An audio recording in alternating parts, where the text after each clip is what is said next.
Muy buenos días, les damos la más cordial bienvenida tanto a las personas que nos acompañan presencial como virtualmente en el conversatorio Aportes a la lectoescritura inicial desde la formación en la maestría académica en educación con énfasis en lectoescritura inicial.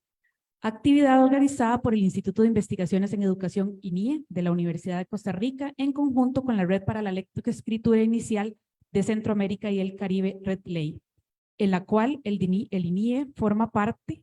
Nuestra representante de esta red es la doctora Jacqueline García Fallas.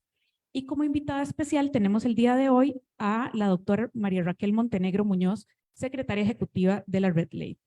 Para iniciar la actividad contaremos con unas palabras de bienvenida de la doctora Jacqueline García Fallas, nuevamente la representante del INIE ante la Red Ley.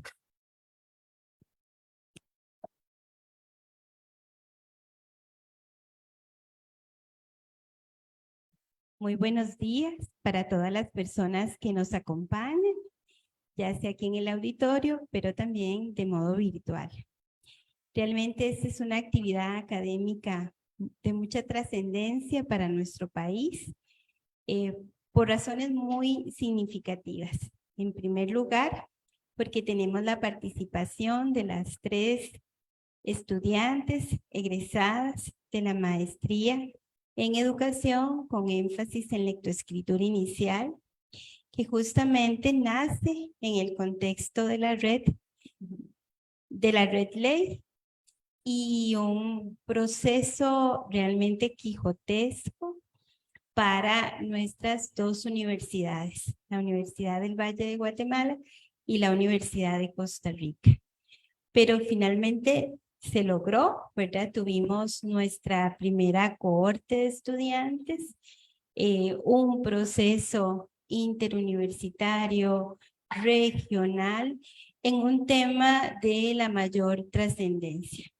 Y qué mejor manera de conmemorar este evento tan importante también en la vida de nuestras estudiantes que presentarlas, conocer sus experiencias de formación, sus experiencias en investigación, pues esta maestría tiene como objetivo formar en investigación a personas que se conviertan en especialistas en lectoescritura.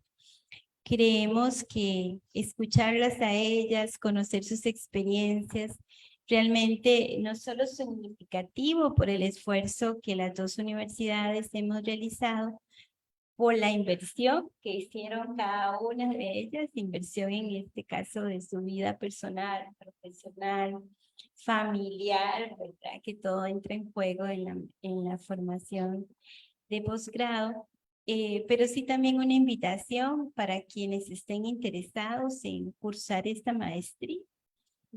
Para el próximo año esperamos tener en marzo una nueva promoción en Costa Rica. Es igual, será bajo modalidad virtual y con la administración por parte de la Universidad de Costa Rica.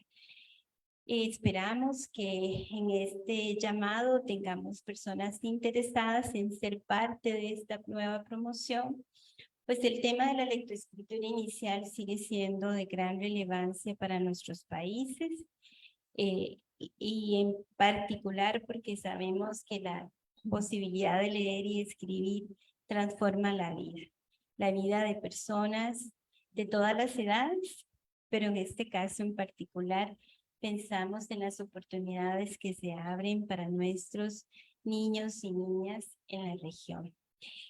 Agradecer muchísimo la compañía de la doctora Montenegro en estos días y en especial en esta actividad en donde tendremos la oportunidad de compartir con cada una de nuestros estudiantes y con la profesora Silvia Camacho Calvo, que hoy nos acompaña acá, sobre estas experiencias vividas. Agradecerles su compañía y esperamos que todas y todos disfrutemos mucho de este espacio de encuentro.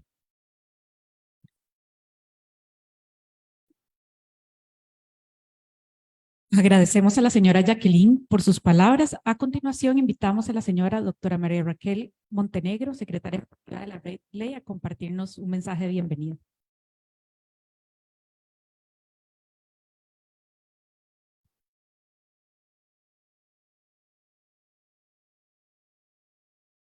Muy buenos días, doctora Jackie. Muchas gracias por recibirnos hoy en la universidad. Estimadas egresadas de la maestría, reciban todos un saludo en nombre de la red Ley. Para mí es un alto honor estar hoy acá con ustedes porque es una gran oportunidad para compartir las experiencias vividas y también para mostrar cómo la maestría ha tenido sus frutos y puede seguirlos teniendo mediante la siguiente promoción o cohorte. En esta segunda etapa que Universidad del Valle de Guatemala, a través del Centro de Investigaciones Educativas, ha apoyado, nos encontramos ya en una fase de conexión con todas las universidades miembros y compartimos la alegría de ver ya todo el trabajo realizado y de mirar al futuro con la esperanza de tener frutos iguales que estos y continuar el trabajo en pro de la lectura y la escritura en la región. Sabemos la importancia que tiene la investigación, sabemos de el gran aporte que hace estudiar la forma como se enseña a leer y a escribir en la actualidad. Sabemos también de la importancia que tiene conocer de los aportes que han hecho otros investigadores y de la necesidad también de llevar eso al aula.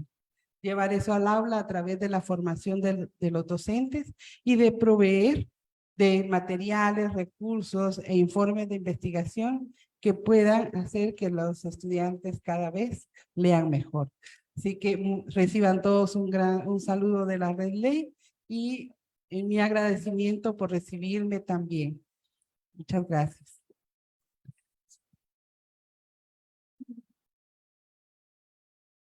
Agradecemos a la señora Montenegro sus palabras. Para este conversatorio contaremos con la participación de las expositoras Máster Maricel Durán Rodríguez, está allá en la esquina, Máster Silvia Elizondo Villalobos, está en el medio, y Máster Ana María Chinchilla Mesa, más para acá. Maricel Durán Rodríguez es bachiller y licenciada en Educación Preescolar por la Universidad de Costa Rica y labora desde el 2007 hasta la actualidad en el Centro Infantil Laboratorio Hermelinda Mora. Silvia Elizondo Villalobos es bachiller en Ciencias de la Educación Inicial y licenciada en Educación Preescolar por la Universidad de Costa Rica. Ha laborado en un Centro de Cuidado y Desarrollo Infantil, CECUDI, en el Centro Infantil Laboratorio Hermelinda Mora y en la Escuela Bajo San Antonio del Ministerio de Educación Pública. Ana María Chinchilla Mesa es bachiller en Ciencias de la Educación con énfasis en Educación Especial por la Universidad de Costa Rica, licenciada en Educación Especial con énfasis en Educación de Personas con Discapacidad Múltiple por la Universidad de Costa Rica también. Labora en el Centro de Enseñanza Especial Carlos Luis Valle y como asesor especialista en lectoescritura para el Banco Mundial. Las tres, como nos comentaron doña Raquel y doña Jacqueline, son másters en Educación con énfasis en lectoescritura inicial, de la maestría de lectoescritura inicial por la Universidad del Valle de Guatemala y por la Universidad de Costa Rica. Para este conversatorio tendremos dos momentos. Para el primero iniciaremos preguntándole a las expositoras sobre los principales resultados que obtuvieron en su trabajo final de investigación para optar por el título de másteres en educación con énfasis en lectoescritura inicial.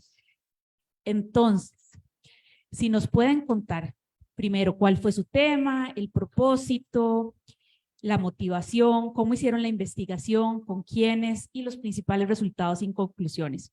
Vamos a iniciar primero con Maricel, luego continuaremos con Silvia y finalmente con Ana María. Bueno, muy buenos días. Es un gusto estar por acá. Para empezar, el título de mi investigación se llama Mediación Pedagógica Docente en el Desarrollo del Vocabulario y la Comprensión Oral en Centros Infantiles de la Zona de Occidente de Costa Rica en el 2022.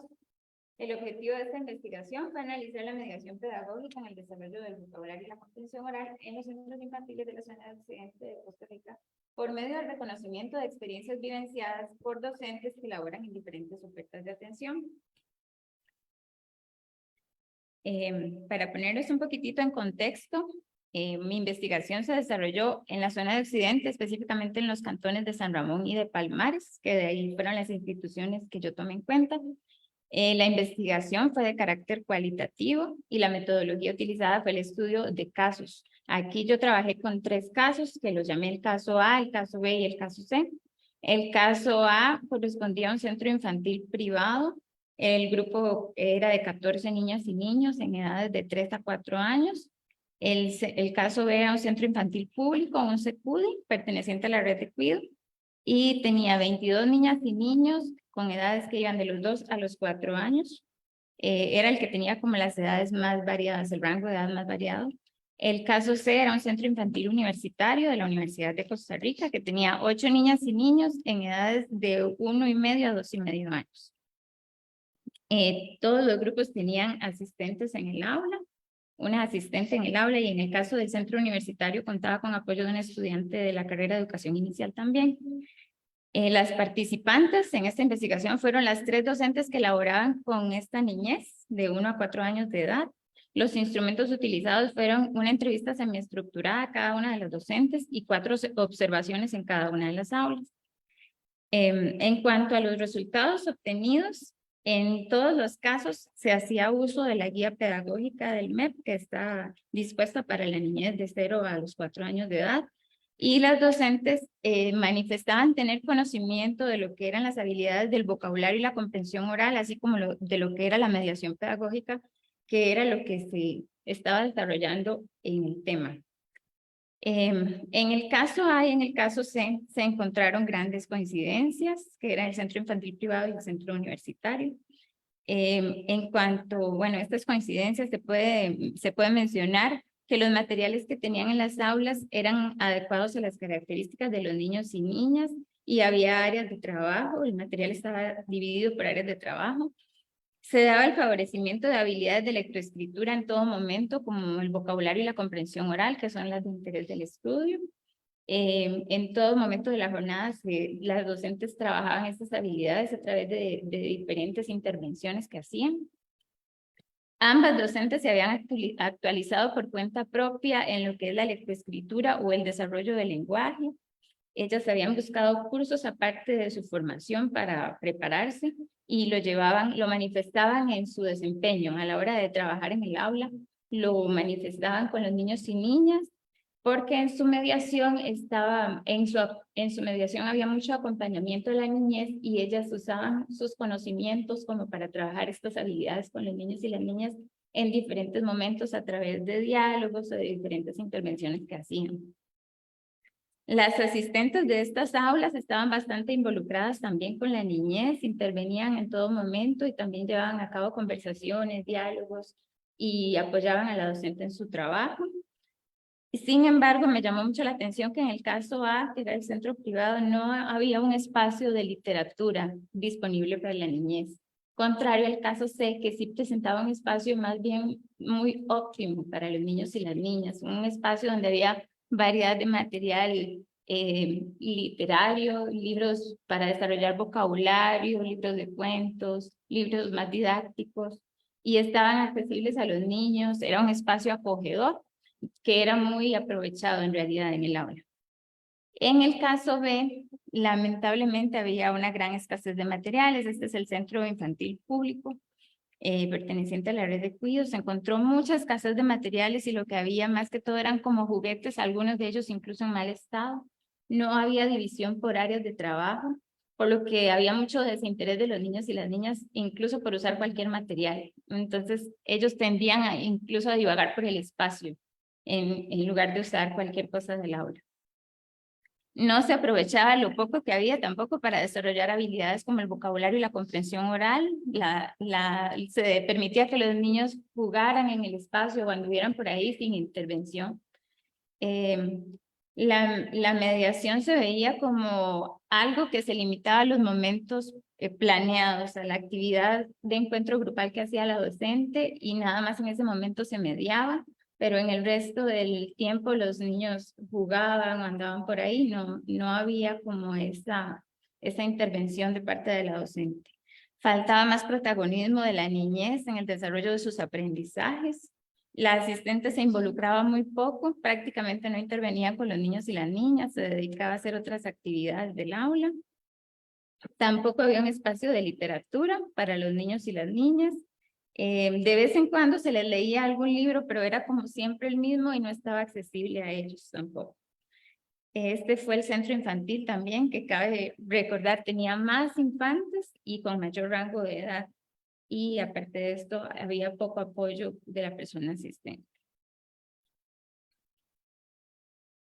Algunas conclusiones a partir de estos resultados son que las aulas que tienen materiales variados y pertinentes generan mayor interés en los niños y las niñas, por lo que ellos se van a mostrar ocupados y deseosos disfrutando del material.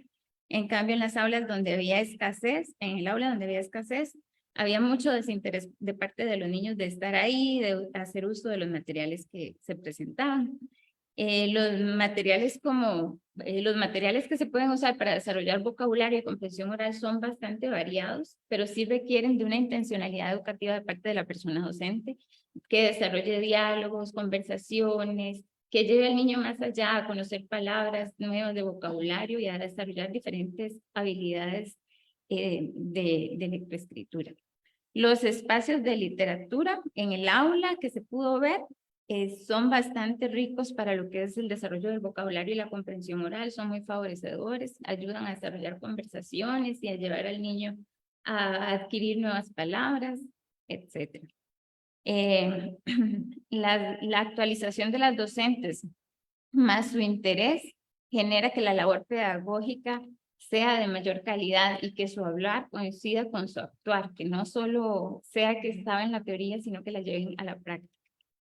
Se encontró que es necesario que haya más capacitación en estrategias didácticas para el desarrollo de habilidades de lectoescritura, ya que en el caso de la docente donde casi no había material, ella conocía tal vez la teoría, pero no lo llevaba a su práctica.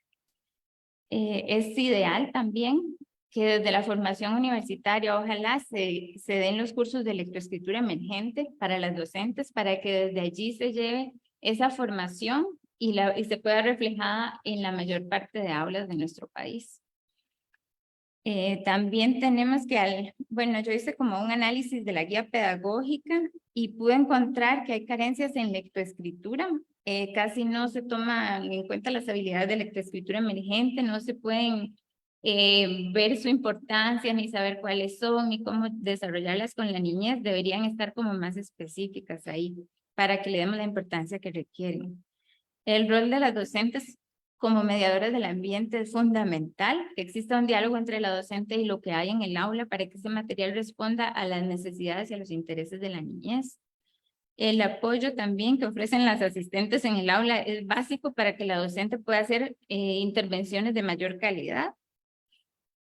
También tenemos que es difícil mediar en las instituciones donde hay muchos niños tal vez con rangos de edades con necesidades muy diversas, unos muy pequeñitos, otros muy grandes con diferentes intereses y además existe poco apoyo de asistentes. Entonces se vuelve un trabajo bastante difícil y se tiende a caer en el cuidado.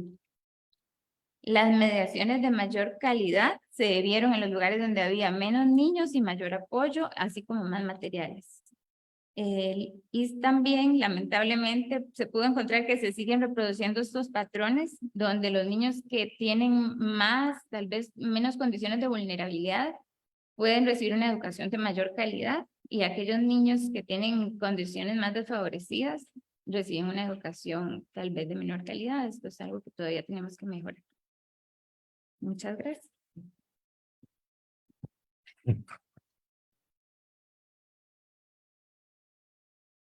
Muchas gracias, Maricel. Muy interesantes los resultados de su investigación, que son grandes aportes para el gobierno de Costa Rica y en general no solo para el Ministerio de Educación Pública, sino para otras instituciones que están a cargo de centros educativos en primera infancia. Ahora Silvia procederá a compartirnos los resultados de su investigación. Bueno, buenos días. Mi nombre es Silvia Elizondo y para mí es un gusto estar acá y poder compartir hoy los resultados de mi proceso de investigación para la maestría. Bueno, la investigación lleva por nombre Mediación Pedagógica de las Habilidades Predictoras de Lectura Emergente e Inicial y su vinculación con el periodo de transición entre la educación preescolar y la educación general básica en Costa Rica en el 2022. Bueno, el objetivo general fue analizar la mediación pedagógica de las habilidades predictoras de lectura emergente en educación preescolar y su vinculación con la lectura inicial en el periodo de transición a primer año. Entonces, se realizó una investigación cualitativa. Con el tipo de investigación era un estudio de casos y el contexto se desarrolló en Costa Rica, específicamente en la provincia de Alajuela, Cantón de San Ramón, en Distrito de San Ramón, en la Dirección Regional de Educación de Occidente. Se trabajó con centros educativos públicos, con instituciones independientes e independientes y se fijó la atención específicamente en la educación preescolar, en el nivel de preescolar y en el nivel de primer año de educación general básica. Los participantes de la investigación fueron 2 docentes de educación preescolar, 2 docentes de educación primaria y 3 directoras. Cada aula llegó a representar un caso. Y para el proceso de análisis de la investigación se desarrolló análisis documental de los programas de estudio y de las políticas públicas, análisis documental de los planeamientos docentes, se realizaron 7 entrevistas semiestructuradas y 12 observaciones no participantes. A partir de ahí se desarrolló la triangulación de datos, ¿verdad? Con apoyo de matrices, de diarios de campo y la sistematización de las entrevistas. Por supuesto, la percepción también de la investigadora y se realizó el análisis mediante el cual se logró obtener el tejido constructivo y con esto los hallazgos de la investigación. Entonces les voy a comentar un poquito sobre los resultados y el análisis para una mayor profundización. En cuanto a la mediación docente, las interacciones, como se tiene conocimiento desde la evidencia, deben ser específicas, deben ser intervenciones que ayuden a los estudiantes a potenciar experiencias significativas y a desarrollar todas sus habilidades y destrezas, ¿verdad? Y esto lo dicen investigadores como Andrade y como Vigil, donde en sus investigaciones destacan que la formación docente es un factor clave para la calidad de la enseñanza, ¿verdad? Entonces, se indica que todos los docentes deberían ser especialistas en el área de la lectoescritura, ¿verdad? Y es un reto que tenemos ahora en el país y en la región. Entonces, aunque exista en el país, en Costa Rica, se hayan dado transformaciones curriculares y todo un cambio, queda ese reto en el quehacer pedagógico actual, ¿verdad? Una falta de formación continua y que tiene implicaciones en la disposición incluso de los ambientes oportunos que se crean en las aulas y en lo que los niños llegan a adquirir como conocimientos que son base para su futuro desarrollo, ¿verdad? Y con eso se impacta incluso a la sociedad en el futuro. Por otra parte, la formación docente, como les dije, ¿verdad? No se recibe, el cuerpo docente que está en las aulas no recibe una formación basada en evidencia científica y eso se genera desde la formación en las universidades. Entonces, en investigaciones, Andrade y sus colaboradores, por ejemplo, en el 2020, confirman que el cuerpo docente que enseña la lectoescritura inicial en Centroamérica no recibe una formación que los prepare y que los programas que están en la formación no se basan en la evidencia actual sobre cómo se debe aprender la lectoescritura inicial. Entonces, la universidad, ¿qué es lo que sucede? Que la universidad no ofrece un bagaje teórico que esté actualizado y eso repercute el quehacer en los salones de clase, desde la mediación docente que está en las aulas, porque tenemos como docentes un manejo teórico en algunas ocasiones que que llega a ser poco, y a modo de ejemplo se observó en la investigación realizada que al consultar sobre los predictores de la educación, los predictores para las habilidades de lectoescritura inicial y de lectoescritura emergente, el personal participante no tenía una idea de lo que esto significaba, aunque sea un término, ¿verdad?, reciente.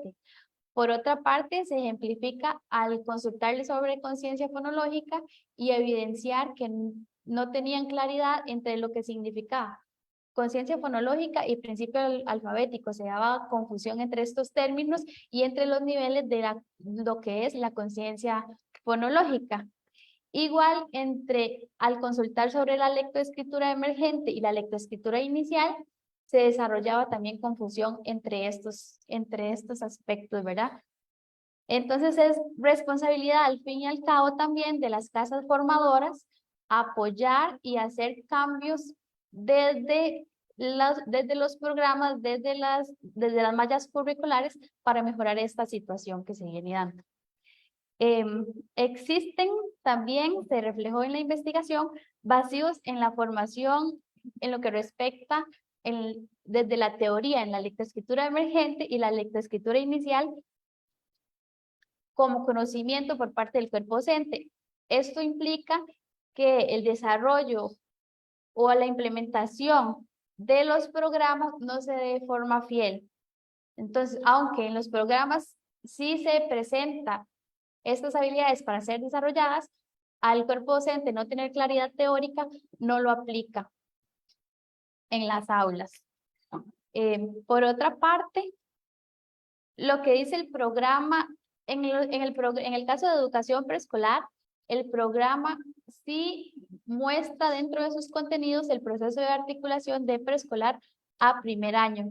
Sin embargo, este proceso no se ve reflejado cuando se desarrollaron las observaciones y la revisión de los planeamientos. Esto no se vio reflejado en los planeamientos ni en las observaciones.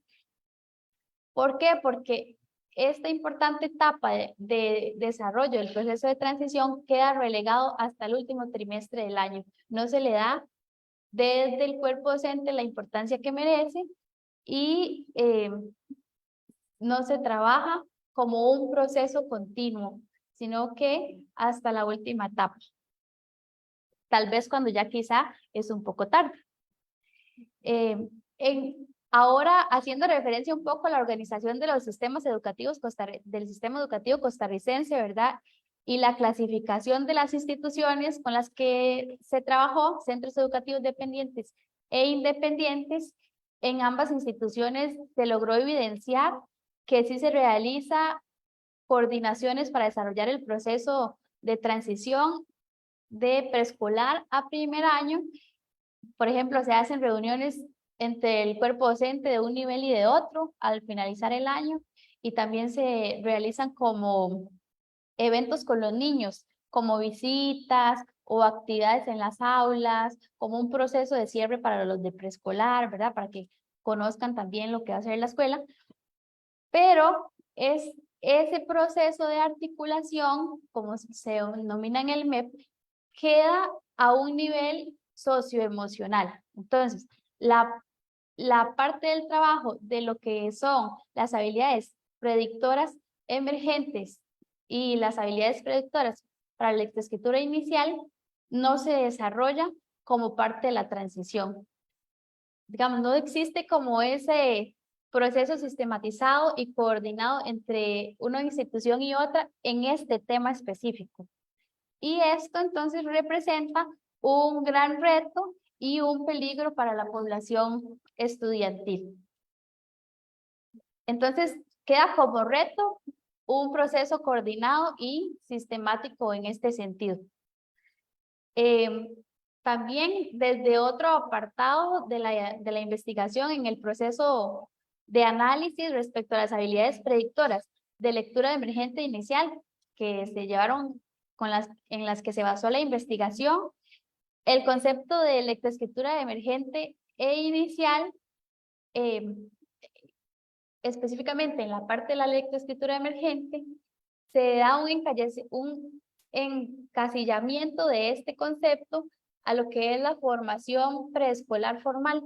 Entonces, no se ve que la lectoescritura emergente inicie desde el nacimiento, sino que se considera que se empieza únicamente cuando los niños ingresan al preescolar. Entonces, queda una gran etapa de la vida que es trascendental y crucial, es sin intervenciones oportunas, ya sea por parte de la familia, por parte de los centros educativos, de las redes de cuidado, ¿verdad? Entre otros. Ahora, haciendo referencia específica a las tres habilidades con las que se trabajó, que eran vocabulario, principio alfabético y conciencia fonológica, es importante esclarecer que en cuanto al vocabulario, se observó que el vocabulario no se planifica y no se da de una forma intencionada en las aulas. Entonces, ¿qué es lo que pasa? Que surge desde la cotidianeidad. Por ejemplo, las docentes hacían uso de sinónimos. Si surgía una palabra que los niños no comprendían, en vez de explotarla como un recurso para aumentar el bagaje del vocabulario, entonces la docente se limitaba como a dar el sinónimo y a continuar con la lección. Por ejemplo, eso se observó. En cuanto a la conciencia fonológica, ¿verdad? Se reflejó también debilidad teórica. No se hace una diferencia clara entre los distintos niveles de conciencia fonológica que existen y se confunden las actividades realizadas en las aulas. Entonces, por ejemplo, si iba a trabajar conciencia de palabra, al final se trabajó conciencia silábica o se trabajó incluso principio alfabético. Y principio alfabético, el marco teórico no es claro en este sentido, especialmente para la parte de preescolar en el cuerpo docente, y aunque cuando se les realizó la entrevista, todas aludieron a que el principio alfabético no se aborda en preescolar, cuando se hicieron las observaciones, sí lo utilizaban. ¿Por qué? Porque no había esa claridad teórica. Entonces, habían confusiones en este sentido. Y para cerrar, en cuanto a las conclusiones, a modo general, a pesar de que el país sí se han dado cambios y se ha dado como un proceso de metamorfosis en la parte del proyecto educativo, los esfuerzos y se han dado esfuerzos claros y contundentes para relacionar las políticas con los programas, a pesar de que esos programas no se crearon en una secuencia lineal, esa mediación pedagógica que se desarrolla no apoya el proceso educativo de calidad. Entonces, sí se revelan las intenciones del MEP por orientar al personal, pero quedan deuda también en la parte de capacitación, en la parte de evaluación docente y de saber quién está en las aulas y cómo se puede mejorar este proceso para que todo el proceso educativo esté en línea y esté orientado hacia la calidad educativa y hacia el desarrollo de una Costa Rica mejor. Como otra conclusión, existen creencias en el cuerpo docente que se alejan de la evidencia científica respecto a cuáles son las habilidades que se deben desarrollar para el proceso de lectoescritura, tanto emergente como inicial. Entonces, esas creencias de cuáles son las habilidades no son las que dicta la evidencia actual, y por lo tanto esto puede repercutir en el desarrollo del estudiantado, y esto ocasiona que se trabaje en las aulas desde las creencias y no desde la evidencia y desde lo que realmente es lo más oportuno para la niñez costarricense. Por último, se arrastra la problemática, y fue evidente en todo el proceso de la formación universitaria, del manejo teórico del personal y de que la formación en educación sigue siendo el talón de Aquiles en el país. Por ejemplo, el nivel de educación preescolar está en deuda con el aprovechamiento de de la totalidad de la jornada, de todo el proceso educativo, de los periodos. ¿Para qué? Para que se puedan propiciar interacciones y una mediación pedagógica que realmente tenga un propósito intencionado y un propósito claro, y que esto impacte a las niñas y a los niños que tenemos en los salones de clase. Entonces, creo que por ahí, ¿verdad? Nos queda como esa parte de generar conciencia, que nada hacemos con un proyecto educativo actualizado, ¿verdad? Sí, no tenemos un personal docente que esté capacitado, que esté a la vanguardia, y que las universidades también llegan a formar un rol trascendental en lo que es la parte de la formación para los profesionales que deben ser especialistas que tenemos en las aulas, y que finalmente están en una etapa de la vida de los niños que es un momento crucial para su desarrollo y que va a marcar tanto su base de vida como la sociedad que vamos a tener. Muchas gracias.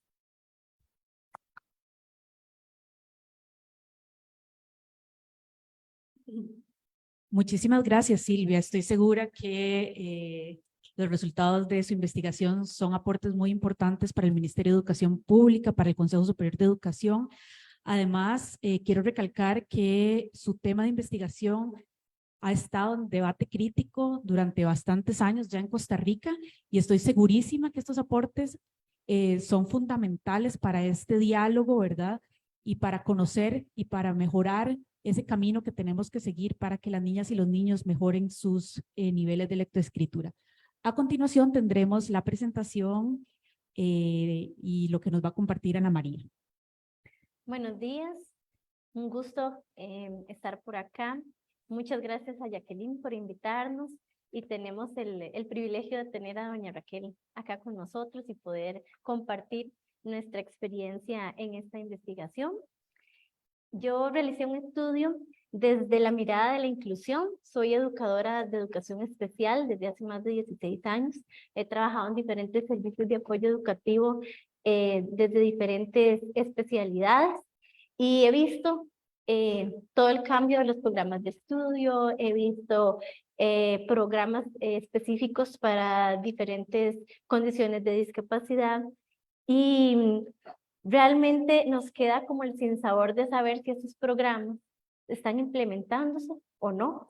Cuando hacemos referencia a discapacidad y buscamos marco teórico para respaldarlo, está la política pública, hay leyes, hay decretos, y todos dicen los niños con discapacidad tienen derecho a la inclusión, tienen derecho a la educación, pero de lo que dice el papel a la práctica tenemos, ¿verdad? Bastante diferencia. Y si ya para el docente que tiene a cargo estudiantes en el sistema regular, como lo mencionó Silvia y lo mencionaron Maricel, es un reto y un desafío la lectoescritura inicial, nos queda como la pregunta: ¿y cómo enfrenta ese reto el profesorado cuando hay niños con discapacidad dentro del aula? Que dentro de este panorama actual tenemos una heterogeneidad en las aulas. Maricel lo mencionó también, son grupos grandes los que manejan ahora los docentes en primer grado, en preescolar incluso, y con una variedad, ¿verdad? Una variedad en sus capacidades, una variedad en su potencialidad. ¿Están preparados los docentes para enfrentar el reto de la lectoescritura teniendo en cuenta estas diferencias? Tomando en cuenta todos desde un diseño universal. Entonces, desde ahí basé mi investigación. Se inició primero trabajando viéndolo desde la parte inclusiva, todas las condiciones de discapacidad que podemos tener dentro del sistema. Sin embargo, era una investigación muy amplia, con marcos teóricos muy diferentes, desde diferentes perspectivas. Entonces, decidí trabajar con la población con síndrome de Down. ¿Por qué síndrome de Down? Porque es la población que migra más rápidamente al sistema regular. En Costa Rica, estos niños reciben atención temprana desde los 0 meses, y reciben atención oportuna, inician sus procesos de formación generalmente en los centros de educación especial, en preescolar, pero luego migran, ¿verdad? Para el primer grado, para iniciar sus procesos de lectura y escritura al sistema regular. al primer grado con todos los compañeros, ¿verdad? Más cercanos a su comunidad. ¿Y qué pasa aquí? ¿Verdad? ¿Qué pasa con esos niños que se van? A veces decimos, se van de la escuela de educación especial, ¿y qué pasó después? ¿Aprendió o no aprendió a leer? ¿Le dieron seguimiento o no? ¿Se implementaron las políticas? ¿El programa de verdad incluye también a este estudiantado? De ahí es que entonces, como lo mencionaba Silvia, sucede que en las aulas los docentes trabajan desde las creencias y no desde la evidencia, ¿verdad? Entonces, desde las creencias de qué puede o no puede llegar a ser o a aprender ese estudiantado, o qué puedo y qué debo enseñar a ese estudiantado. Por eso mi tema va dirigido hacia las teorías implícitas. Es el pensamiento de los docentes. ¿Qué piensan los docentes que puede llegar a aprender el estudiante con síndrome de Down? El título es Teorías implícitas del profesorado de Cartago, Costa Rica, en el 2022, sobre el aprendizaje y la enseñanza de la lectura y la escritura en el estudiantado con síndrome de Down. Se desarrolló en la región educativa de Cartago, en el circuito 01. Es un circuito grande que alberga 9 escuelas con cantidades de hasta 800 estudiantes, ¿verdad? Dentro de las escuelas, entonces son grupos grandes. En estas escuelas se concentra la mayor población con diferentes condiciones de discapacidad. Entonces, se decidió trabajar con las 9 escuelas, una docente de primer grado que ya tuviese experiencia previa en primer grado, ¿verdad? Que no fuera la primera vez, sino que ya tuviera otras experiencias, que dentro de lo posible pudiera haber tenido ya una experiencia previa también con estudiantado con discapacidad. Y se realizaron entrevistas semiestructuradas para poder llegar a estas teorías implícitas que están justamente implícitas dentro del discurso de los docentes. Estas entrevistas se hicieron a través de preguntas abiertas que le permitían al profesorado poder exponer desde su vivencia y desde su punto de vista la experiencia como profesor de primer grado, y por eso tiene un diseño feminológico, porque se trató de ver qué es lo que los docentes viven día a día en las aulas, en el contexto escolar. Más allá de lo que los decretos y la política pública dice, es a qué se enfrentan los docentes en el aula. Y las entrevistas fueron validadas por juicio de expertos. En dichas entrevistas, para mí fue lo más bonito de mi investigación, el momento que más aproveché, el ir al campo, el sentarme con las docentes, hacer mis preguntas, y de una pregunta que quizá uno pensaba que no le iban a responder mucho, era una conversación, ¿verdad? Y la docente hasta sentía como ese respiro de, ay, qué dicha, voy a expresar lo que pienso, voy a decir lo que he enfrentado, lo que me ha costado, ¿verdad? Llegar a poder establecer la lectura y la escritura en el aula con un grupo diverso y con estudiantes que tienen alguna condición. De ahí que entonces el objetivo de la investigación era, a través de las perspectivas que expresaban los docentes en las entrevistas, hacer un análisis del contenido, y de ese análisis de contenido determinar qué tipo de pensamiento o teoría implícita estaba en ese profesorado. Teorías de pensamiento fijas o de crecimiento, y por eso mi marco teórico se basó en la teoría de Carol Dweck. Carol habla de que hay 2 tipos de pensamiento, el pensamiento fijo y el pensamiento que se puede modificar. Entonces, desde el pensamiento fijo, yo pienso que la persona tiene una inteligencia desde que nace y eso no se puede modificar, no lo puedo cambiar, la persona aprende o no aprende. Y desde el pensamiento de modificabilidad, ¿verdad? La persona puede aprender según las experiencias, la persona puede tener oportunidades, tiene potencialidades, y hay que tratar de buscar las estrategias para que esa persona pueda aprender. Entonces, a partir de las entrevistas, se hicieron análisis de contenido y se pudo determinar cuál teoría implícita estaba más vigente o más marcado en los docentes.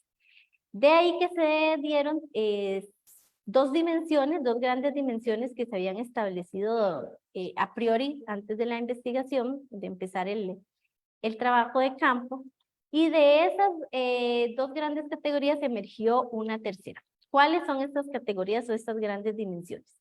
La primera dimensión fueron las perspectivas que tenía el docente o los docentes sobre el aprendizaje. ¿Qué tanto puede aprender la persona con síndrome de Down? ¿Qué percibo yo que esa persona puede aprender? Y como la otra cara de la moneda, ¿cuáles son las perspectivas que el docente tiene de sí mismo de cuánto puede dar, cuánto puede enseñar a la persona con discapacidad, en este caso con síndrome de Down? Entonces se pudieron hacer como categorías desde las dos partes, desde las dos perspectivas. Bueno, ¿qué capacidades tiene la persona con síndrome de Down para aprender a leer y escribir? ¿Y qué capacidades tengo yo como docente para enseñar a leer y escribir? ¿Qué retos tiene la persona con síndrome de Down y qué retos tengo como docente para poder aplicar este currículum que decían las compañeras, que se ha modificado, que se ha estructurado para que los niños aprendan a leer y escribir, pero de verdad lo puedo llevar yo a la práctica? ¿Tengo las capacidades? ¿Qué potencialidades o qué estrategias específicas utilizan las personas con síndrome de Down para poder llegar a estos aprendizajes? ¿Y qué estrategias como docente tengo que desarrollar para poder llegar a enseñar? Y de una categoría emergente fue la perspectiva sobre la inclusión. ¿Qué piensan los docentes sobre los procesos de inclusión educativa que se han venido dando en los últimos años en el sistema?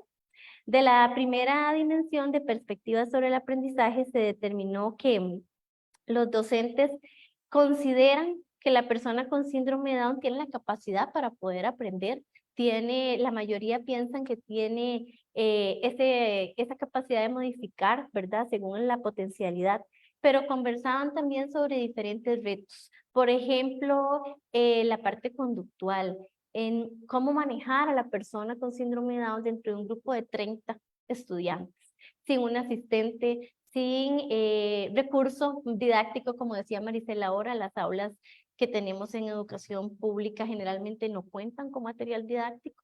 Entonces, ¿cómo hago yo para enseñar a ese niño sin el material adecuado? ¿Cómo hago yo para propiciar el aprendizaje sin un ambiente favorecedor? Las docentes hablaban también de el apoyo familiar. ¿Qué pasa cuando ese niño o niña no tiene el apoyo de la familia para poder aprender a leer y a escribir? No hay apoyo desde el hogar. Conversaban también sobre retos importantes acerca de las habilidades motoras finas y sobre la preparación del preescolar, que se vincula directamente con los temas que las compañeras desarrollaron. Muchos docentes decían, es que no vienen preparados del preescolar, me lo mandan a primer grado y el estudiante viene sin las capacidades necesarias para poder enseñar, para poder empezar el proceso de lectoescritura, y hay que devolverse y tenemos que aplicar muchos apoyos. Entonces ahí se ve ese proceso de articulación que hablaba Silvia, en donde no hay esa articulación. No desarrollamos en el preescolar lo que ya el programa dice que hay que desarrollar para que los niños lleguen con una buena base al primer grado. Y si ya para un estudiante que no tiene ninguna condición específica es difícil el proceso lectoescritorio, una de las habilidades más importantes, para la persona con alguna condición es aún más complejo. Para el docente es aún más complejo esa mediación pedagógica. ¿Cómo pienso yo mis estrategias? ¿Cómo hago mi mediación pedagógica pensando en todos y especialmente dándole a ese estudiante que requiere ese apoyo extra quizá lo que necesita para poder aprender a leer y escribir? Entonces las docentes hablaban de que sí pueden aprender, de que los niños tienen derecho a estar en las aulas, de que los reciben siempre, ¿verdad?, con la mayor alegría, pero que depende también mucho de la motivación del estudiante, la motivación de la familia por sacar adelante a ese niño o a esa niña, y también dependía del contexto, ¿verdad?, de las condiciones que no se tienen en el sistema regular para poder dar ese tipo de aprendizaje. Desde la parte de la perspectiva de la enseñanza,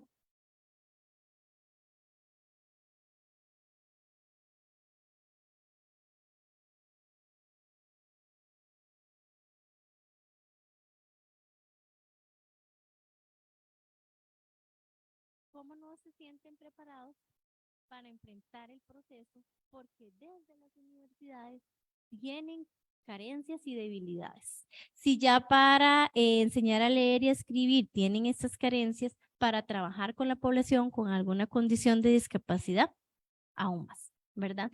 Entonces, ellos, sobre las perspectivas de enseñanza, ellos mencionaban, podemos tener toda la actitud, toda la motivación, agotar las estrategias, pero si no sabemos enseñar a leer y a escribir, no lo vamos a lograr. Si no nos devolvemos a las aulas, si no nos capacitamos, si no nos actualizamos, si no tenemos claro cómo aprende el niño con síndrome de Down, cómo desarrolla sus procesos cognitivos para la lectura y la escritura, no vamos a poder dar esa educación de calidad que se requiere, que se necesita.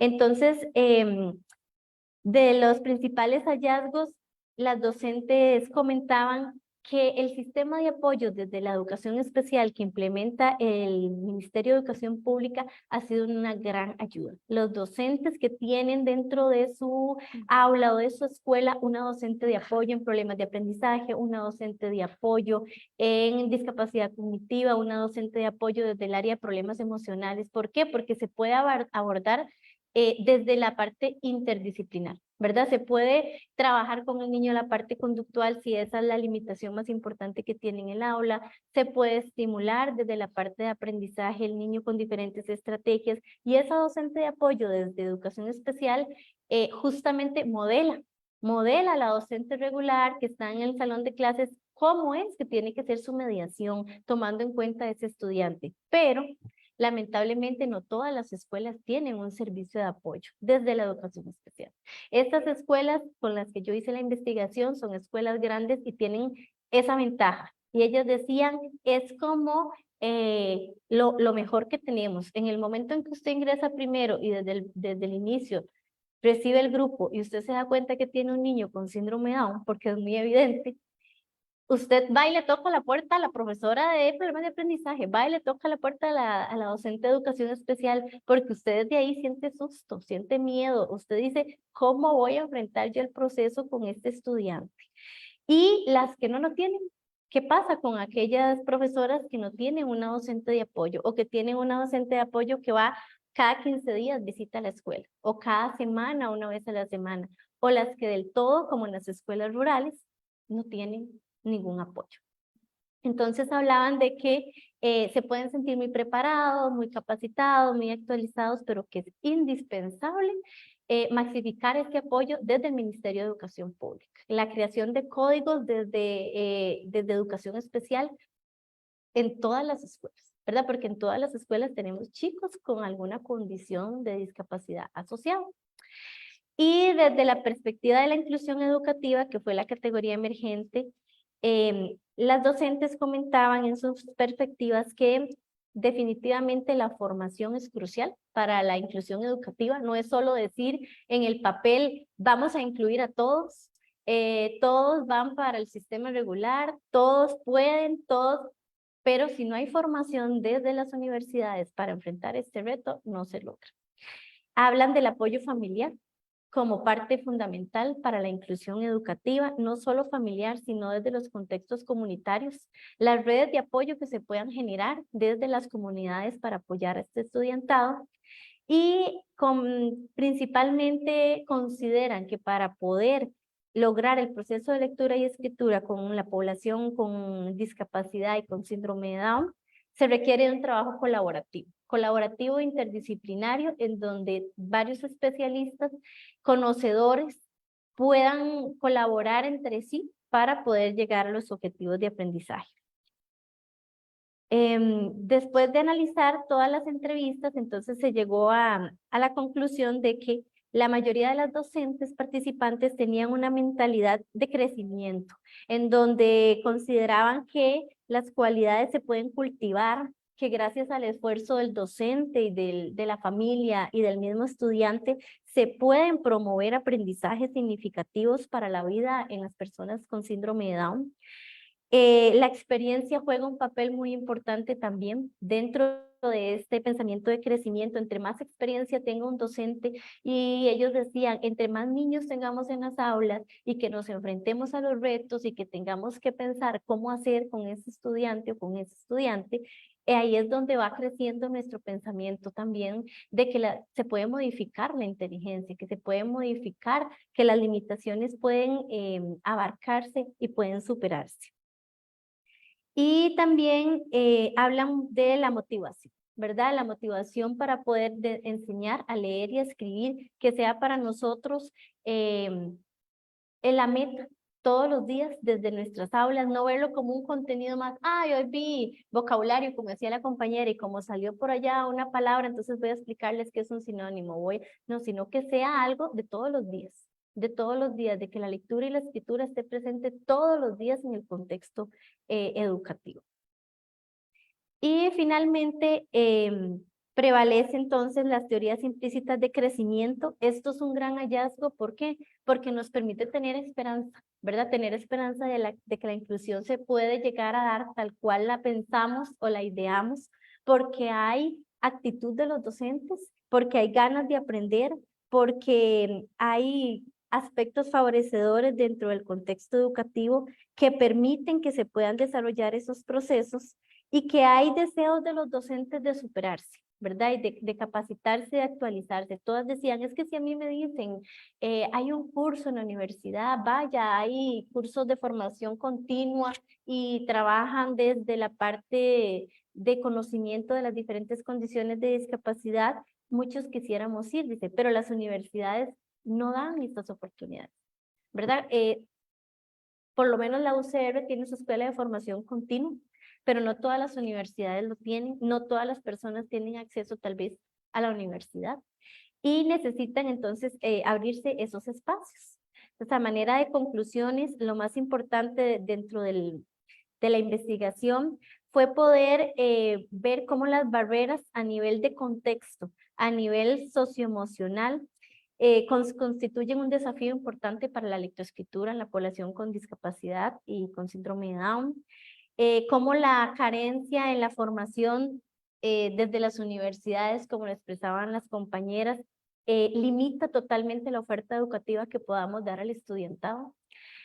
Sobre también cómo las perspectivas positivas constituyen una fortaleza importante en el sistema educativo para la mejora, porque hay ganas de querer aprender, ganas de actualizarse.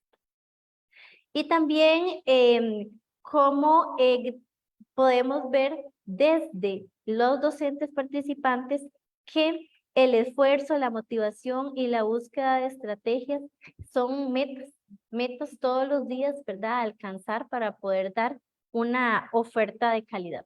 Entonces nos queda, como decían las compañeras, este gran desafío a nivel de país y considero que también a nivel de región de mejorar la formación docente, mejorar la formación de nuestros docentes para que estén preparados de enfrentar los diferentes desafíos y para que podamos de verdad poner en práctica la política pública, poner en práctica todos los decretos, poder implementar lo que está en los programas de estudio, poder conocerlos, entenderlos y de verdad poder dar la educación de calidad que nuestros niños y niñas merecen.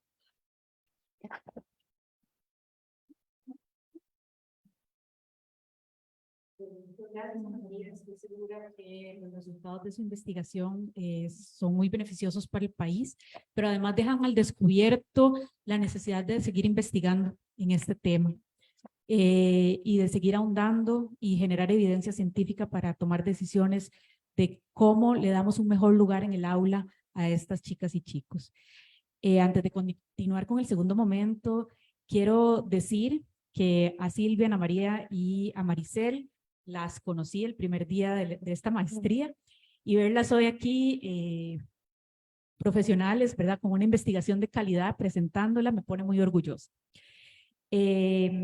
Ahora sí, vamos a hablar más desde el tema de vivencia personal, de las experiencias vividas de las que nos habló doña Raquel y quisiera que nos cuenten cómo este proceso de formación les caló personalmente, ¿qué vivencias tuvieron significativas? Gracias.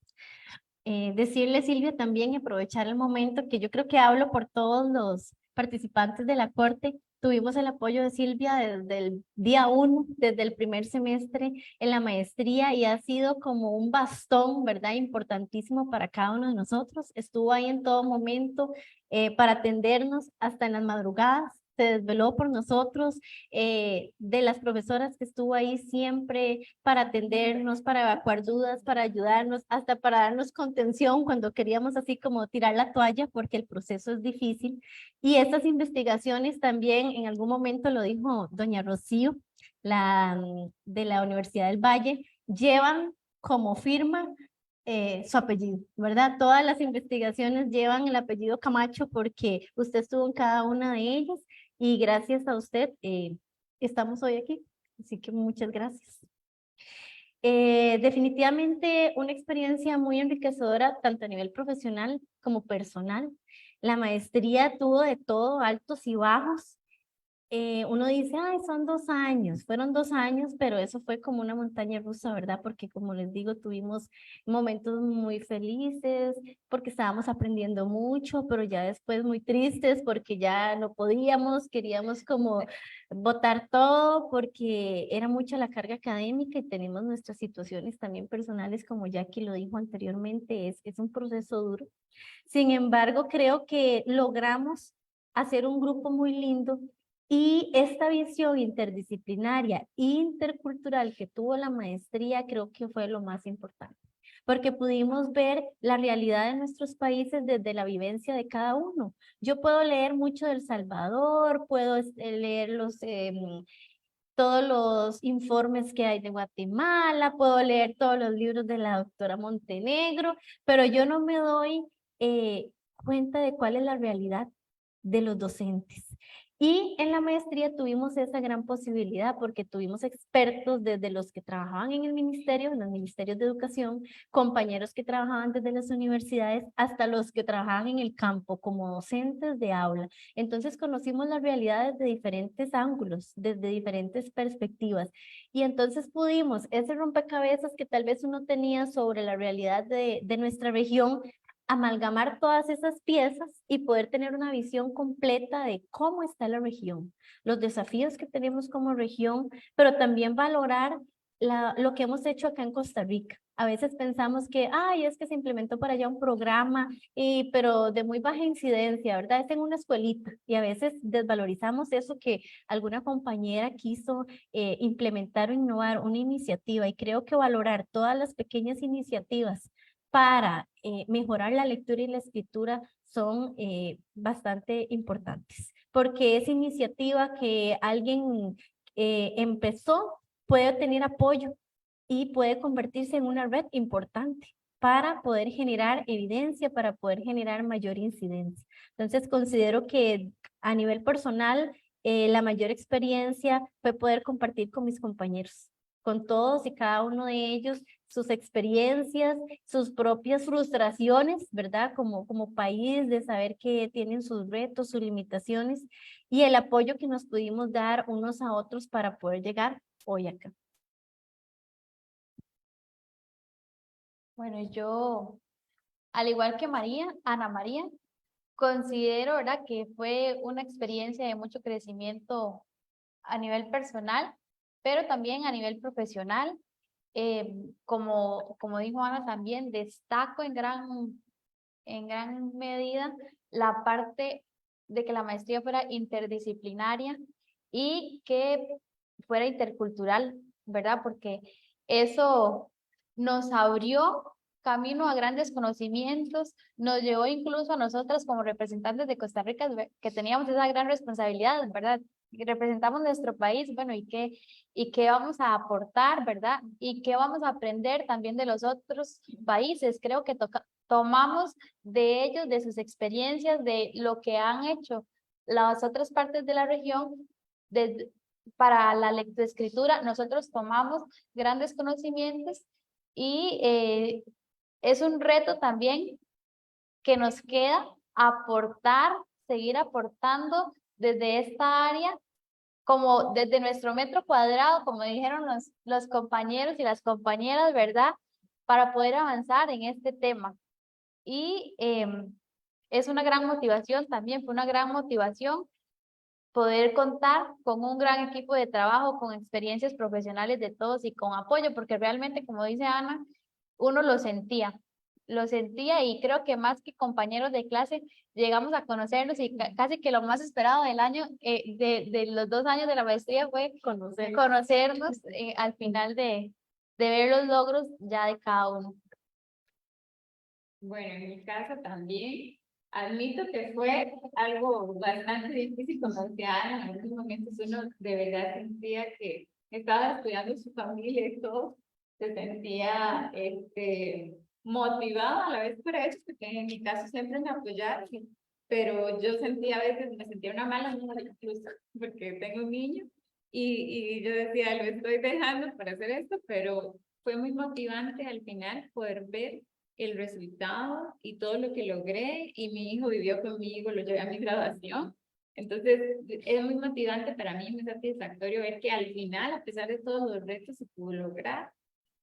También esta parte, yo creo que eso es lo que más nos caló a todos, y lo de conocer otras culturas, otros compañeros, tener la oportunidad de vernos en persona en la graduación, que pudimos ir todos y conocernos y escuchar las realidades de cada país desde su visión, desde la visión de ellos, escuchar hasta ponernos a conversar antes de que empezara la clase y hablar de lo que hacíamos en un país, de lo que se hacía en otro. Todo eso, como generar esa amistad a través de una pantalla, que tal vez uno no lo cree tan posible, pero en nuestro caso fue muy bonito, fue una bonita experiencia y sí lo pudimos lograr. Y apoyarnos también, darnos como esa motivación que tal vez a algunos le faltaba en un momento determinado, compartir nuestros problemas y apoyarnos entre todos, que si alguno ocupaba ayuda con algo, apoyarnos entre todos. Sí fue posible, a pesar de que no estábamos como presencialmente. Entonces sí creo que eso fue importante. Muchas gracias, chicas, por compartir la experiencia. ¿Cómo se llama? Doy palabra de que testiga, sí, de que ellas vivieron unos retos, bueno, las y los 18, ¿verdad? Vivieron retos durante este proceso de 2 años. Además, quiero resaltar que no solo fueron 2 años de formación, sino que ellas y ellos lograron hacer la tesis en 2 años, finalizando el proceso de los cursos y estaban ya defendiendo la tesis de maestría. Por lo que cabe resaltar que las y los 18 estudiantes de esta maestría merecen mucho reconocimiento por este gran esfuerzo y sobre todo por esa parte personal, ¿verdad? Que era un reto familiar, personal, etcétera, pero que supieron cómo llevarlo. Ahora, quiero preguntarles, durante todo este proceso, para cada una de ustedes, ¿cuáles son esos aprendizajes fundamentales que se llevan de la maestría? Vamos a empezar por Silvia, luego Ana María y finaliza Maricel otra vez. Bueno, yo podría resaltar la parte de que el trabajo en equipo llega a convertirse como en un medio para expandir todos los aprendizajes que tenemos, ¿verdad? Cuando se desarrolla y se vive desde la realidad y con sinceridad y con ganas, ¿verdad? Como lo explicamos en la pregunta anterior. Creo que también otro aprendizaje para mí fue la parte de la formación continua. Lo vimos en cada curso y lo vimos finalmente creo que en todas las investigaciones salió a la luz también ese compromiso y ese reto que tenemos y también para desarrollar más investigaciones en el área. Es una gran responsabilidad que tenemos ahora como especialistas y especialmente en una etapa crucial de la vida de las niñas y los niños, donde se forman esas bases que van a impactar a futuro. Eso sí, muchos más, pero...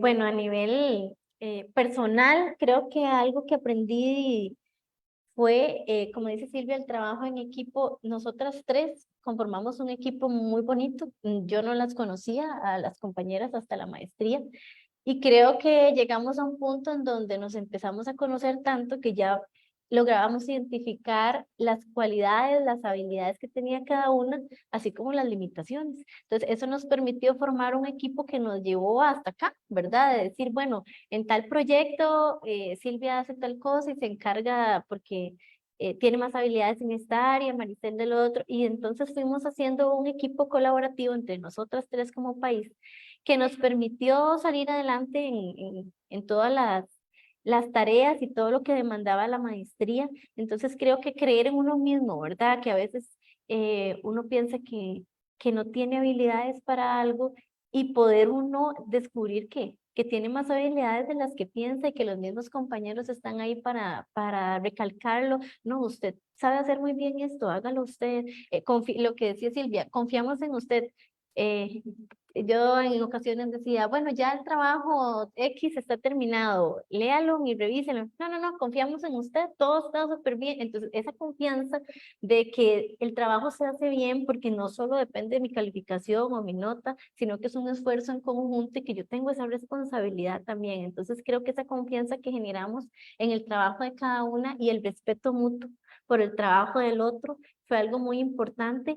Y a nivel de, en sí de maestría, creo que la importancia de empezar a trabajar la lectoescritura emergente desde edades tempranas, porque creo que es lo que nos falta, ¿verdad? Nada hacemos con tener cobertura a nivel de preescolar y decimos, ay, en Costa Rica tenemos cobertura desde los 4 hasta la etapa universitaria casi, ¿y qué pasa de los 0 a los 4 años? Tenemos fuertes deficiencias y creo que eso es lo que más me impactó, porque es quizá la etapa que más va a calar o que va a profundizar en los estudiantes para que luego puedan tener éxito escolar. Entonces estamos dejando de lado la etapa más importante. Entonces creo que desde ahí, ¿verdad? La lucecita que se nos enciende es que nosotras tenemos que generar espacios de formación, de capacitación para estas edades en donde la tenemos descuidada totalmente. Entonces creo que fue como lo más importante de la maestría y ver cómo factores asociados son indispensables también de trabajar, no es solo desde la educación. Si nosotros tenemos niños mal alimentados, no pueden aprender a leer. Si tenemos niños que están en sus hogares con deficiencias, incluso en poco estímulo de sus hogares, ¿verdad? No tienen en sus hogares el apoyo para aprender, para desarrollar habilidades, toda la situación del lenguaje, cómo el lenguaje desde los hogares, desde edades tempranas es importante de abordarlo. Y yo desde mi práctica he visto cómo después del proceso, de todo lo que vivimos con la pandemia, el lenguaje ha sido una de las áreas más perjudicadas después de la pandemia. Los niños están menos vocabulario, hablan menos, con más problemas en la parte del lenguaje, en la parte de comunicación. Pareciera que el aislamiento generó más bien dificultades en esta área de comunicación que cuando lleguen al preescolar va a ser importante, ¿verdad? Va a ser una deficiencia importante de trabajar por las docentes. Y si no se está trabajando desde antes, mucho menos, ¿verdad? Ahora después de este proceso. Entonces creo que ahí es como lo más importante, el poder nosotros ofrecer alternativas, el poder buscar alianzas, el poder ofrecer, conformar redes que nos permitan llegar a la niñez de los 0 a los 4 años, en donde tenemos este desafío tan importante que lo tenemos descuidado. Sí, agregando a esto que dice Ana, para mí uno de los aprendizajes que más calaron de lo que vimos en la maestría fue esto, de ver como la brecha tan grande que hay entre los niños que pueden potenciar sus habilidades en los primeros años y aquellos que no.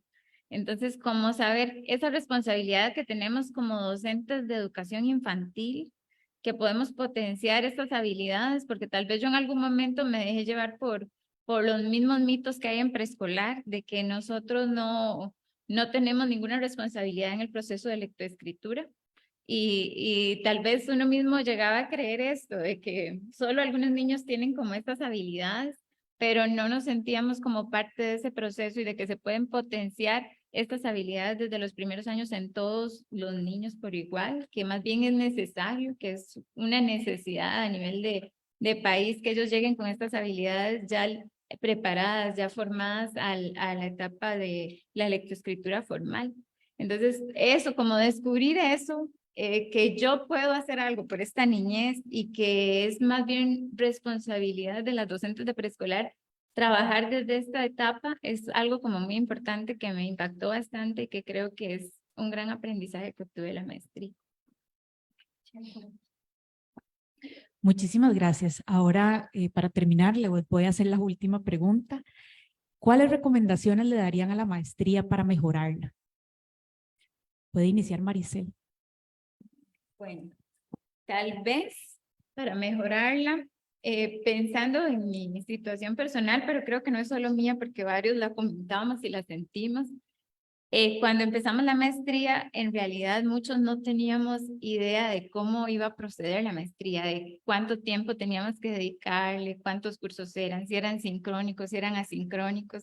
Entonces, incluso se nos hizo una entrevista antes de entrar a la maestría y yo pienso que desde ahí sería importante que se aclarara ese proceso, que se aclarara cuánto tiempo real debemos disponer, porque también fue una de las trabas que tuvimos como en el camino, el ver que tal vez decía una cantidad de horas semanales y se nos estaban haciendo cada vez más extensas por el mucho trabajo que demandaba. Entonces, sí sería importante como tener un tiempo más real y aclarar si las clases van a ser sincrónicas, asincrónicas, cómo vamos a estar como para que la persona que entra a la maestría sepa a qué va y se prepare para eso y sepa si es un reto que puede asumir o que se sale de sus manos. Bueno, creo que también como otro punto importante que se destacó, creo que a nivel de todos los estudiantes, ¿verdad? A nivel de grupo, era la parte de que puede darse una reestructuración de los cursos que se dan en el orden de la malla curricular, digamos, para que los cursos sean aprovechados de una mejor forma en el proceso, más tomando en cuenta como nosotros que fuimos paralelamente desarrollando el trabajo final de graduación. Entonces, hubo cursos que se dieron a inicio del primer semestre, digamos, que eran más oportunos al final del curso, ya cuando tal vez estamos en el proceso de análisis. Y cursos, por ejemplo, como el de lectoescritura emergente y el de lectoescritura inicial, que era materia más específica de esto, ¿verdad? Al inicio de la maestría, porque era lo que ocupábamos para arrancar, ¿verdad? Para abrir todo como ese horizonte de lo que era la lectoescritura. Tal vez muchos de nosotros, yo por lo menos, ¿verdad? A manera personal, no tenía mucho conocimiento sobre este tema. Entonces esos cursos hubiesen sido muy valiosos, ¿verdad? Tal vez para elegir el tema de investigación, para ver por dónde íbamos, cuáles eran las necesidades reales para la región, y no tal vez darnos cuenta como al final. Otro aspecto, ¿verdad? Que hemos comentado a nivel de grupo también, era la parte del curso de estadística, que el curso tenía un nivel como más elevado quizá, o para personas que tenían más fresca la materia y tal vez era importante un curso como previo de nivelación o tal vez alguna capacitación antes para que cuando llegáramos a recibir el curso fuera más enriquecedor o se aprovechara más tal vez y lo pudiéramos tal vez, hubiesen quizás salido más investigaciones cuantitativas, ¿verdad? O de un corte mixto, que creo que solo fue una, ¿verdad? La de Sí, eso podría ser. Pues apoyar la idea de Silvia en cuanto a la reestructuración de los cursos, ¿verdad? Hay algunos que son más oportunos al final, cuando ya uno está con la tesis y todas las cosas, porque son cursos que tal vez son importantes para enriquecimiento, ¿verdad? Dentro de la formación, pero que tal vez no van a ser tan indispensables dentro de la investigación.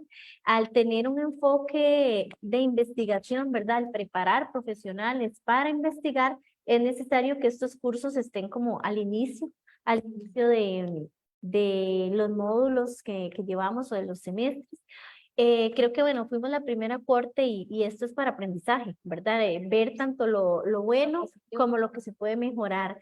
creo que un punto de mejora importante es la incorporación de cursos específicos para la comprensión lectora, que fue un tema que dejamos, lo vimos así como de pasadita, y la parte de la escritura o la producción, que incluso muchas compañeras dedicaron su tesis a este tema justo porque encontramos, ¿verdad?, que había ese vacío dentro de la maestría y es importante que se aborde. Porque si estamos hablando de que vamos a ser expertos en lectura y escritura, tenemos que conocer, ¿verdad?, sobre comprensión lectora, no quedarnos en la decodificación, sino ir más allá. ¿Cómo podemos tener cursos específicos para estrategias encaminadas a la comprensión lectora y especialmente a la parte de producción, que es una de las debilidades que también, por ejemplo, el Estado de la Educación ha dicho, nuestros estudiantes no saben escribir, no pueden hacer un ensayo. Bueno, ya sabemos que hay esas deficiencias en el sistema, que los adolescentes incluso no están produciendo, entonces tenemos que abordarlo desde antes, ¿verdad? Y creo que la maestría nos dio como una pincelada al respecto, pero a mí me hizo realmente falta. Fueron muchos cursos, todos muy importantes, ¿verdad? Yo no diría hay que quitar uno para poner otro, más bien es como alimentar y fortalecer los que ya hay, pero siempre con esta mirada de que podamos terminar con una formación bastante completa. Muchísimas gracias a las expositoras. Bueno, felicitarlas una vez más. Ahora vamos a proceder a un espacio para algunas preguntas del público. Vamos a empezar con el público virtual.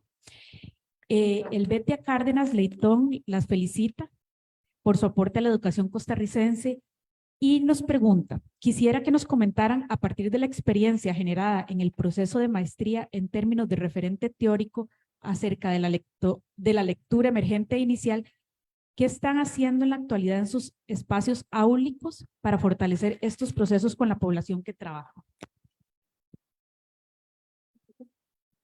Bueno, creo que lo más importante, como lo dije anteriormente, fue darnos cuenta, percatarnos de la importancia de trabajar la lectura emergente. Entonces, desde mi práctica, el año anterior tuve el apoyo de la Asesoría de Educación Especial de la región de Cartago y aprovecho para darle las gracias al apoyo que tuve de las asesoras, y ellas me permitieron un espacio de capacitación invaluable porque tuve la oportunidad de capacitar a toda la región en procesos de lectoescritura. Entonces pude devolver un poco de lo que ya yo conocía, de lo que aprendí en la maestría y poder capacitar a los docentes. Entonces creo que por ahí es lo más importante desde nuestra aula, poder fortalecerlo todos los días, trabajar la lectoescritura emergente, todas las habilidades que las compañeras mencionaron, el vocabulario, poder trabajar desde la percepción de lo impreso, desde poder enseñar a los chicos a trabajar toda la parte motora fina también, de poder trabajar con los chicos la comprensión oral, que debe darse no como un espacio que se programa, como lo dijo Maricel, nada más una actividad que programa un día para trabajar comprensión oral. No, la comprensión oral lo trabajo todos los días. Todos los días, desde las conversaciones con los estudiantes, el vocabulario lo refuerzo todos los días, y creo que cada oportunidad que nosotros tenemos de modelar a los otros compañeros, porque no es como entrar al aula, cierro la puerta y ya que nadie vea lo que hago, ¿verdad? Sino al contrario, decir, bueno, yo voy a salir al patio de la escuela a hacer una actividad con rimas, con adivinanzas, con diferentes actividades, y yo modelo a mis colegas, a los profesores que están cerca mío, y tal vez, ¿verdad?, ahí genera una espinita como, ay, mira, yo también puedo hacer eso en el aula, mira, voy a preguntarle cómo hace ella para trabajar tal cosa, y creo que eso es lo más importante, ¿verdad?, que podamos nosotros generar desde nuestras mismas escuelas espacios para que otros aprendan, no cerrar el conocimiento a lo que yo sé y solo yo lo aplico, sino por el contrario, todos los días poder incidir de alguna manera en nuestros espacios, y si podemos salir de las aulas, salir de las instituciones, mucho mejor. Yo quiero agregar tal vez ejemplos de cosas que he hecho con mis estudiantes. Yo tengo a cargo un grupo de niños de 3 a 4 años en una institución y yo he tratado como desde mi espacio de también, a la vez que trabajamos como un poco de conocimiento del lenguaje escrito, de la conciencia del lenguaje escrito, como formar un poco a los papás, tal vez mandándoles, enviándoles al hogar mensajes donde ellos sepan cómo trabajar esta habilidad también, como reforzando eso de que los incluyan a los chicos cuando ellos redactan un mensaje, escriben una carta, cuando hacen incluso la lista de compras, que vayan al supermercado viendo los nombres de las cosas que están ahí. Igual lo hemos hecho en el aula también, incluso yo un día les llevé un montón de productos del supermercado para que ellos buscaran dónde ellos encontraban letras en esos productos, dónde creían ellos que habían letras. Y también rotulamos el aula en diferentes espacios para que ellos sepan que ahí donde está la puerta dice puerta, que ahí donde está la ventana dice ventana. Tal vez ellos no están en una edad donde van a identificar cada una de esas letras, pero sí van a ir viendo poco a poco ese mundo letrado que hay alrededor y van a ir descubriendo las palabras en su entorno. Entonces, van a ir viendo que pasan por un lugar y hay letras y ya saben que ahí dice algo y van formando como esa conciencia de que las palabras transmiten un mensaje y la funcionalidad que tienen también, que nos sirven para escribir una receta de cocina, por ejemplo, que hicimos un día también, o para escribirle un mensaje a la abuelita. Entonces, ver esa funcionalidad de la escritura en el ambiente y en la cotidianidad de una forma que sea natural y que sea como divertida para ellos también. Y igual lo de la comprensión oral lo hemos trabajado mucho, incluso a veces cantamos una canción en el aula y yo me pongo con ellos a analizar la canción y qué decía la canción y qué hacían y qué pasaba y qué pasó después y por qué creen ustedes que sucedió esto. Entonces, como se pueden aprovechar muchas cosas, las rimas, las canciones, los cuentos que se narran, como ir más allá con ellos, que si surgió una palabra de pronto que nadie conocía, como preguntar quién sabe qué significa, ir más allá, como analizando el contenido y todo esto nos ayuda como a ir formando estas habilidades a nivel de aula.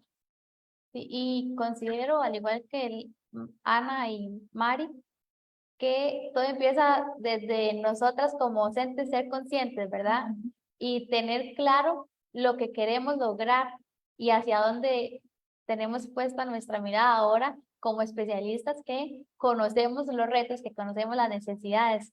Entonces sí, he tenido la oportunidad en la escuela que estoy ahora, es un grupo heterogéneo, entonces me reté, ¿verdad? A mí misma a implementar todo lo que aprendí en en la maestría y lo que en la tesis también salió como resultado, porque estoy con niños de materno y con niños de transición, en ese proceso, ¿verdad? También de transición, nos toca ahora esa vinculación. Entonces, por ejemplo, desde la conciencia fonológica, los diferentes niveles de la conciencia fonológica, teniendo claro que no ocupamos letras o escritura para trabajar la conciencia fonológica, entonces todo ha sido como algo lúdico, como un descubrimiento para ellos y desde la motivación, igual como dijo Ana, ¿verdad?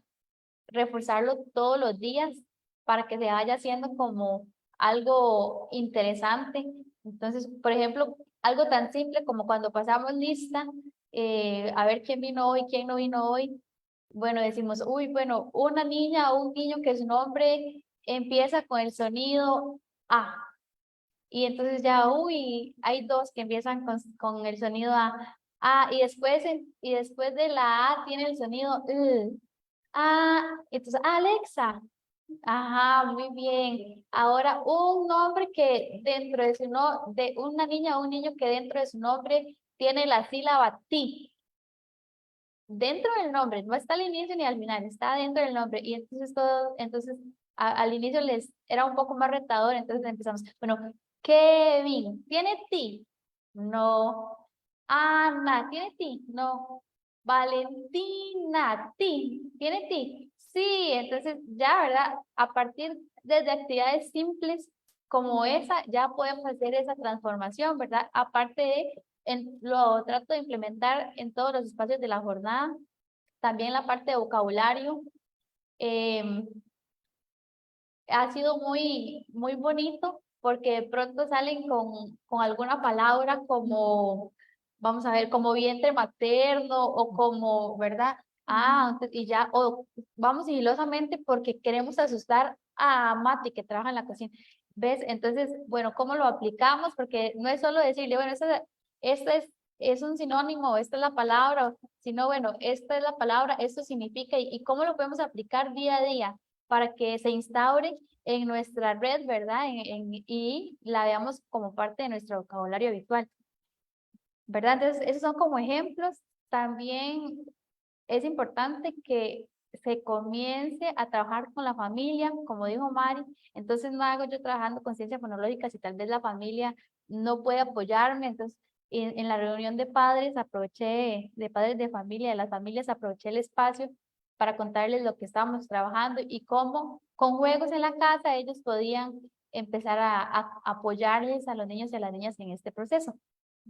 También Mari y yo tuvimos la oportunidad hace poco, ¿verdad?, de realizar un taller con estudiantes de la Universidad de Educación Inicial y les hablamos un poco sobre las habilidades de lectura emergente y son como granitos de arena, ¿verdad?, que vamos aportando poco a poco, pero que creo que al fin y al cabo van haciendo el cambio y van expandiendo como ese conocimiento y ese interés acerca de la importancia y la relevancia, ¿verdad?, que tienen estos procesos para la vida.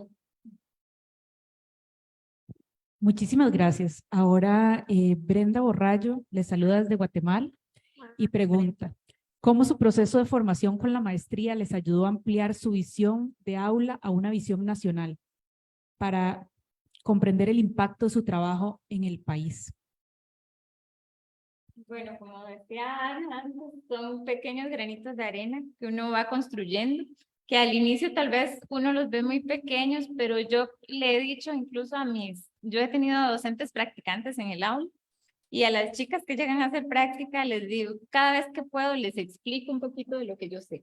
Entonces, yo siento que a cada persona, como ir hablándole a cada persona de lo que uno conoce, como ir a las estudiantes que nos tocó darles esta charlita también. Ahora, dentro de poco, estamos preparando también un taller para padres de familia. Entonces, es como ir poco a poco ese granito de arena, haciéndolo más amplio y metiendo como esa semillita en más y más personas hasta que se haga algo más grande.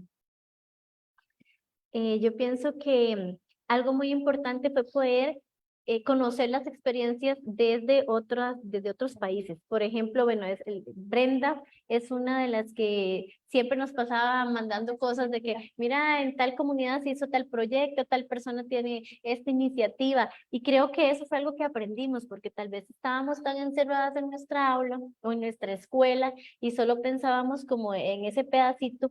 Y la maestría nos hizo ver que hay un montón de iniciativas que nosotros podríamos empezar, que tenemos un montón de potencialidades aquí en Costa Rica. Descubrimos por varios trabajos un montón de instituciones que ni conocíamos que existían y que de las cuales podemos, ¿verdad?, darnos la mano para generar, para incidir, como dice Brenda, a nivel país.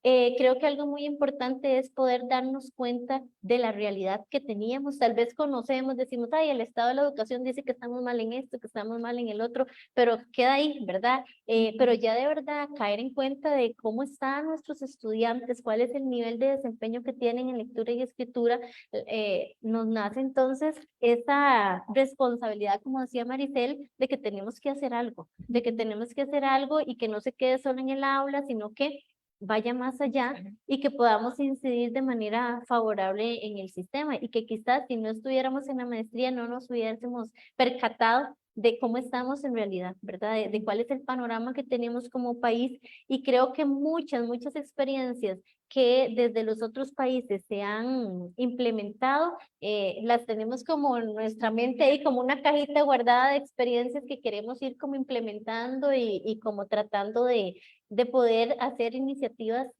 similares acá en Costa Rica. Bueno, yo creo que el poder conocer la realidad tanto costarricense como de otras fronteras nos hizo abrir las miradas y tomar, era muy valioso, ¿verdad? Como lo dijo Ana, poder contar con experiencias y conocer otros proyectos, otras ideas, otros modelos. Entonces eso tal vez logra en uno como hacer esos cambios internos, motivarlo, ¿verdad? y decir, bueno, aquí tenemos estos retos y podemos trabajarlos desde esta forma, ¿verdad? Desde otros países, entonces creo que acoger esas experiencias que hay, esas potencialidades que otros países tienen y implementarlos también acá, o ya sea porque son nuevos o para mejorar o para continuar los que hay, ¿verdad? Y desde la sistematización, creo que también, ¿verdad? Lo tenemos como reto también y lo vimos en toda la experiencia. Muchas veces se hacen cosas muy importantes, muy valiosas y no se sistematizan. Entonces creo que desde ahí, en nuestra aula, con lo que yo hice hoy en cierta actividad o que lo que una compañera de Ana o Ana hizo, ¿verdad? Allá en Cartago, y qué valioso sería, ¿verdad? Compartir esas experiencias, tal vez, si fue importante para mí y tuvo conocimientos, aprendizajes significativos para la población estudiantil, quizá lo sea aún más o quizá Ana también pueda meterle o aportarle otra cosita que la mejore. Bueno, agradecerles a las tres expositoras por haber compartido con nosotras y nosotros el día de hoy estas experiencias valiosísimas y que aportan muchísimo, no solo a la investigación en lectoescritura en Costa Rica, sino a nivel regional. De parte de todas nosotras y nosotros, es una felicidad tenerlas hoy aquí como expertas, ¿verdad? Y sabemos que seguirán aportando al trabajo de investigación en el tema. De parte de la Red Ley y el INIE, les invitamos a todas y todos los interesados a acercarse, a pedir información y a poder ver todos los productos de investigación que están dispuestos en la web sobre las investigaciones en general que se han hecho en este tema. Además, les agradecemos a todas las personas que nos acompañan hoy en este conversatorio y les deseamos un buen día. Muchas gracias. Gracias. Muchas gracias.